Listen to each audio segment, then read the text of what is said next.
Lionel Messi ಗುಜರಾತ್ನಲ್ಲಿರುವ ವಂತಾರಕ್ಕೆ ಭೇಟಿ ಕೊಟ್ಟಿದ್ರು.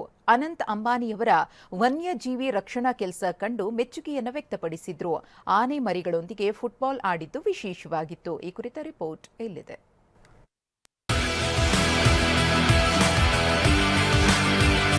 Lionel Messi football ಜಗತ್ತಿನ ದಂತಕಥೆ. ಮೆಸ್ಸಿ ಆಟದ ಮೂಡಿಗೆ ಮರುಳಾಗದವರೇ ಇಲ್ಲ. ಇಂಥ ಲೆಜೆಂಡ್ 3 ದಿನ ಭಾರತ ಪ್ರವಾಸ ಕೈಗೊಂಡಿದ್ರು. ಇದೇ ವೇಳೆ ಗುಜರಾತ್ನ ವಂತಾರಾದಲ್ಲಿಯೂ ಮೆಸ್ಸಿ ಎಂಜಾಯ್ ಮಾಡಿದ್ರು. ವಂತಾರ ಇದು ರಿಲಯನ್ಸ್ ಫೌಂಡೇಶನ್ ನಿರ್ದೇಶಕ ಜಾಮ್ನಗರದಲ್ಲಿ ಸ್ಥಾಪಿಸಿರುವ ವನ್ಯಜೀವಿ ಸಂರಕ್ಷಣಾ ಕೇಂದ್ರ. ಇಲ್ಲಿಗೆ ಭೇಟಿ ಕೊಟ್ಟಿದ್ದ ಮೆಸ್ಸಿಗೆ ಭಾರತೀಯ ಸಂಪ್ರದಾಯದಂತೆ ಸ್ವಾಗತಿಸಲಾಯಿತು. ಈ ವೇಳೆ ಮೆಸ್ಸಿ ದೇವಾಲಯದಲ್ಲಿ ನಡೆದ ಮಹಾ ಆರತಿಯಲ್ಲೂ ಭಾಗವಹಿಸಿದರು. ಬಳಿಕ ಮೆಸ್ಸಿ ವಂತಾರವನ್ನ ಸುತ್ತಾಡಿದ್ರು.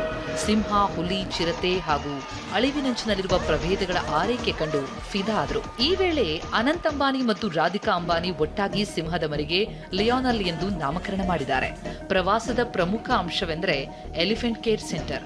ಇಲ್ಲಿ 2 ವರ್ಷಗಳ ಹಿಂದೆ ಮರ ಕಡಿಯುವ ಉದ್ಯಮದಲ್ಲಿ ರಕ್ಷಿಸಲಾದ ಆನೆಮರಿ ಮಾಣಿಕ್ ಲಾಲ್ನ ಭೇಟಿಯಾದರು.